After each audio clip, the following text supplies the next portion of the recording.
time, ito po ay original songs. Singer at composer po ang ating hinahanap ngayon. So we want this time the composer to express kung ano talaga yung feelings niya sa pamamagitan ng pagkanta mismo ng kanyang kinompose. Pag may original song ang artist, nagkakaroon sila ng identity.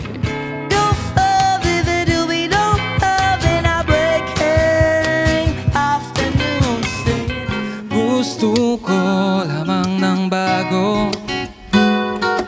Matagal na rin ako dito. Ito kasi matetesting talaga yung puso ng tao kung gaano niya kaya panindigan yung mga nagagawa nilang mga awitin. You've got fire burning in me. At biyang pansin ang kanilang panaginip, diyan sila ng pangarap. Ang taas-taas nung antas ng hinihingi nitong competition na ito. Tama lang kasi international platform yung tatapakan nila. So kailangan ganun kabangis. Yes, here we are, we're lighting up the sky. We keep on getting higher.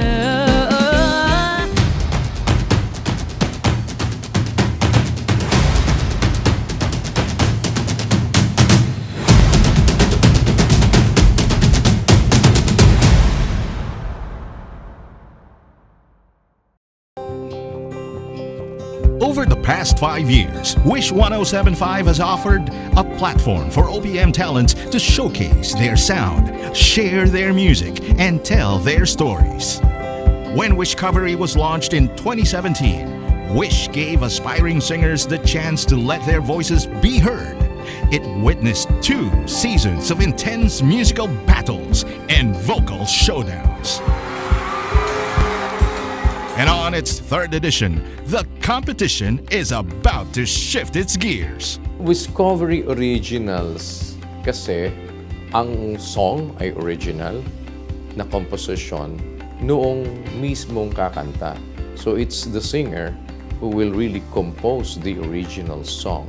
So it is something that we actually spinned off from the first one that we did, yun, the singer and the song. Yung nakaraan natin, meron tayong mga kinomission na mga talagang kilalang mga composers at sila yung kumuha ng kakanta ng kanilang komposisyon.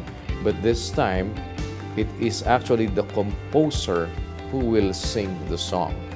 Kasi mas alam mo ang pinanggagalingan mo, why did you compose that song? Merong mga nagko-compose na kaya nila kinompose yung song na yon.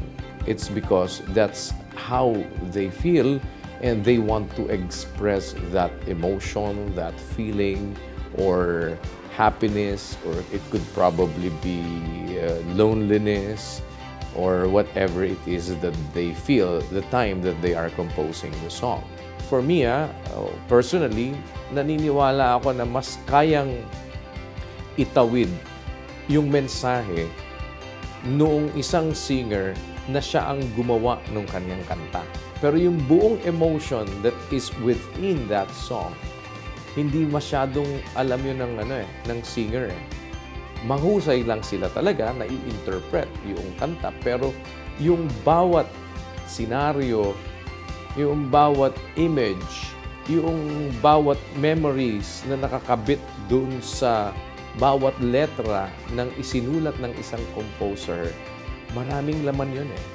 And I believe that that can be expressed better by the one who composed the song.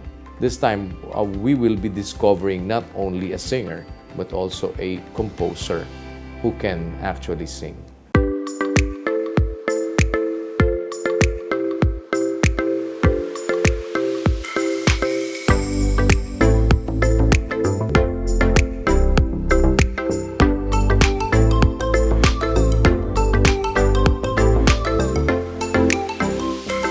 So it's really a big opportunity for those who are actually writing songs to be discovered. To be able to sing my own song, to share it to the world, it's the best feeling yet. Since we opened our auditions in June, over 1,000 of aspiring singer-songwriters have shared with us their original compositions. Online auditions were opened, and the Wish Bus visited different provinces to discover the best music creators in the country. Kaka-overwhelming siya, di ba? Wish yan eh, di ba? Man, I feel like a star. All of my idols, my artists that I look up to perform there, and I was like, okay, it's my turn. Maraming gumagawang kanta, hindi nabibigyan ng break talaga. It's a window para marinig yung boses namin sa buong Pilipinas. Salamat talaga sa opportunity. It is really helpful. I wish na marami pang mangyayari na ganito kasi nakakatulong siya sa industry ng Pilipinas. Hindi lang yung sa ibang bansa tinatangkilik natin na mga music, unahin natin yung sariling music natin. There's nothing more we could ever ask for, so thank you for hearing us. Many have voiced out their wishes, but from those hopefuls, only the best of the best will advance to the competition proper. Every Sunday starting next week, 4 Wishcovery contenders will battle it out on the weekly eliminations. 3 weekly winners will advance to the monthly finals, the winner of which will win a cash prize of 20,000 pesos and earn a spot in the grand finals.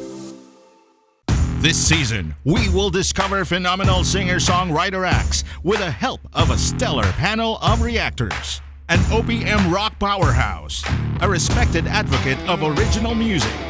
Since his group Mayonnaise was named grand winner of a nationwide battle of the bands, Monty Macalino has been a fixture in the local music scene. I will remain a fan of music because music is really important to my life. So, really excited to be part of this project. Kung ano man may ambag kong knowledge sa mga musikerong ito, sana makatulong ako. Apart from offering new music and touring with his band, he also helms Yellow Room Music Philippines, an independent record label that supports up-and-coming Pinoy musicians. Maraming mga banda nga na pangarap nila ay makatungtong sa Wish Bus. So itong pag-discover ng mga artists through Wish ay isang malaking bagay. Ang swerte na nabibigyan sila ng plataforma kasi singer-songwriter, mga original songs na yung pag-uusapan natin. Mula sa puso na to ng mga musikero eh. Ito kasi matetesting talaga yung puso ng tao kung gaano niya kaya panindigan yung mga nagagawa nilang mga awitin. Returning to the competition as one of our judges is the Philippines' King of R&B. JR has been in the industry for more than a decade, and his career's longevity can be owed to his distinctive voice, charismatic presence, and passion for music.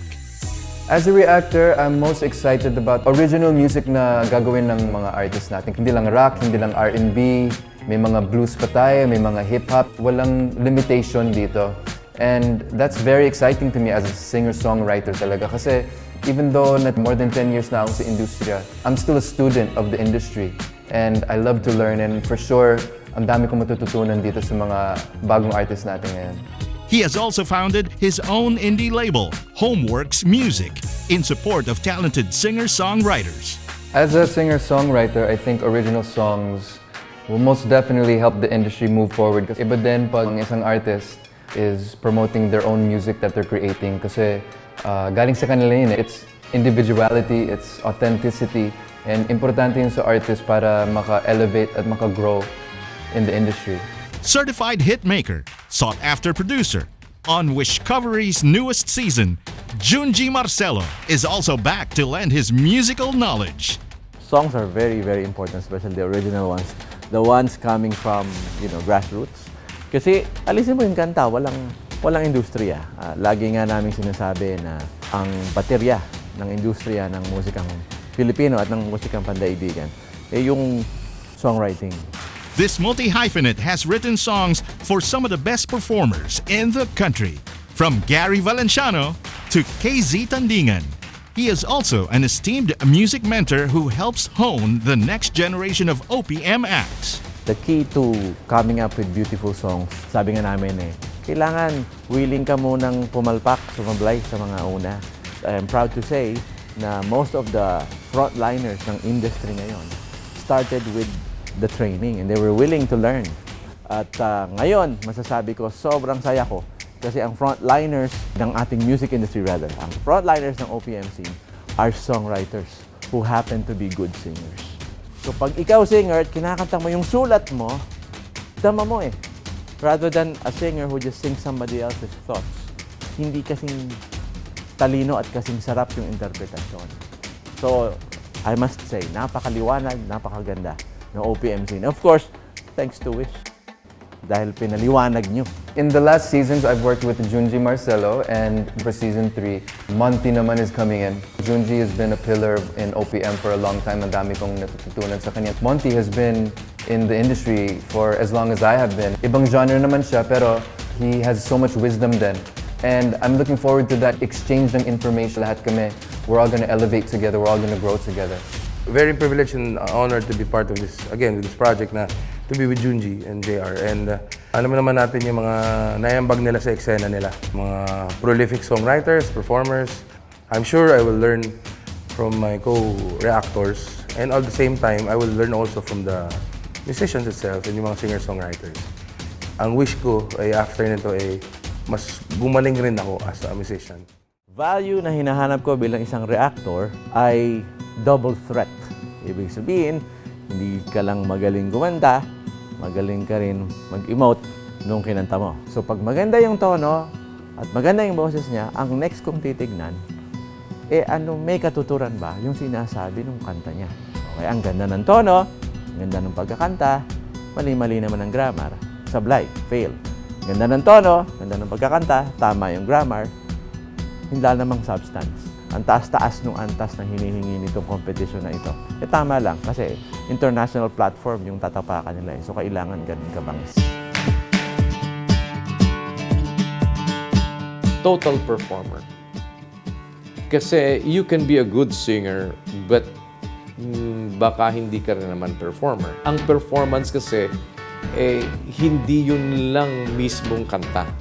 Maraming nakapaloob pag umapak ka na sa entablado.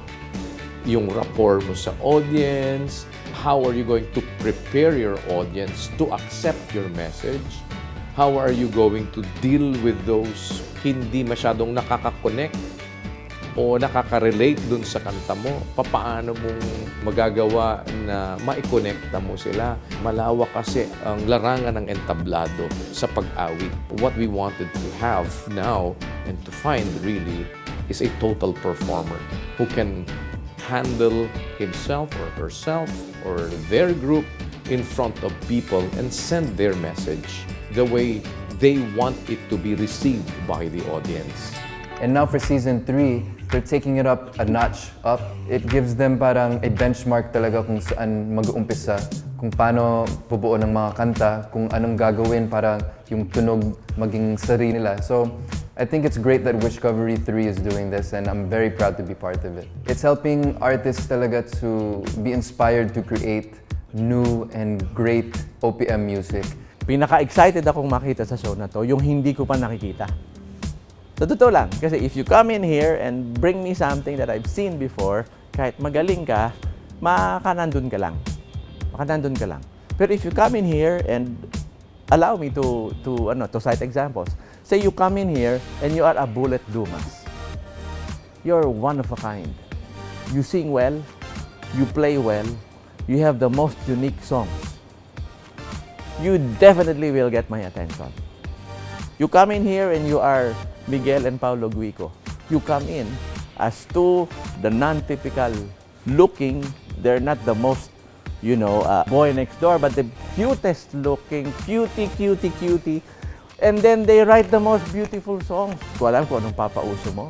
You come in here. So I guess if I would have to quote this famous singer-songwriter by the name of Davy Langit, ang sabi niya, ang hinahanap kadalasan ng kakaibang industriya ay yung wala pa, yung hindi pa nagagawa, at yung wala na.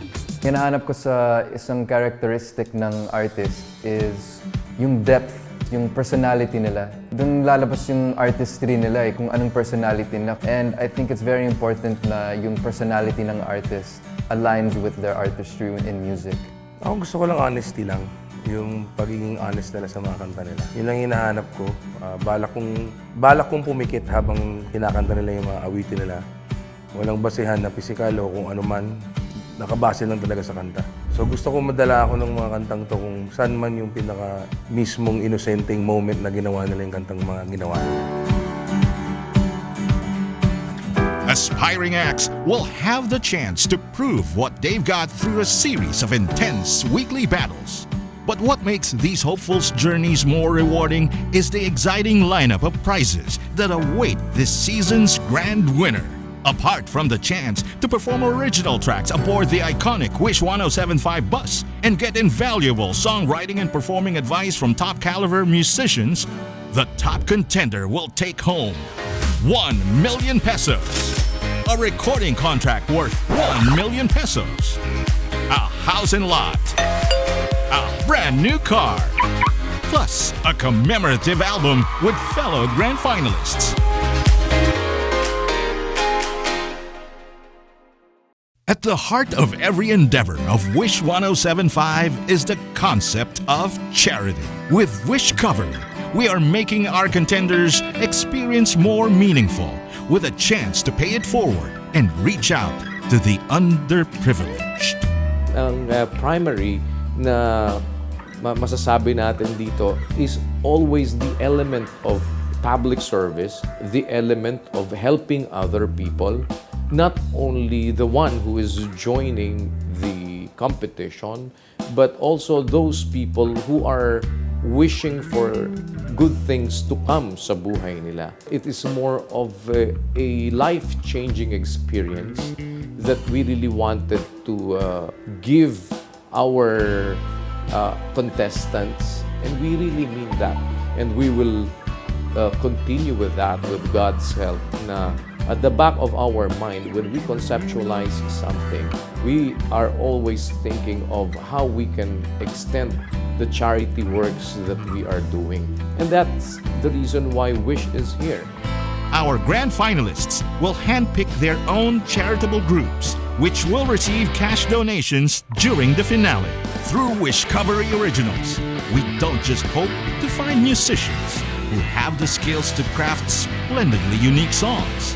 We also aim to discover artists who have the heart, passion, and courage to go after their dreams. Persist. Persist and desire what you want. Because if you want something, you need to desire what you want. And you need to persist. There's more than just like joining the contest.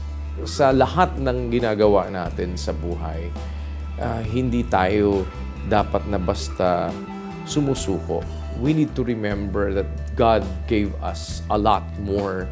And God was the one who gave us the talent. What we have and what God has given us runs deeper than just one moment in time. The battle is on for the most promising music makers in the country. Next week, hear 4 new OPM songs from 4 talented musicians. Knows I got you on the move. Sunrise comes and the moon starts to fade away. Feel the way that I feel, that this love is for real. Shape the person that we are. I'm in love after all. But maybe one day you'll see that I was meant for you. Or maybe one day I'll stop thinking about you. Know the stories behind their compositions. I compose music through my experiences and how I see people. I wrote that song to inspire and to urge those people not to give up. The most common topics that I used was about toxic relationships and psychedelic experience. I think it's really poetic, and when I wrote it, I was like, I did that, you know. And find out who will win the hearts of our judges. Only here on Wishcovery Originals.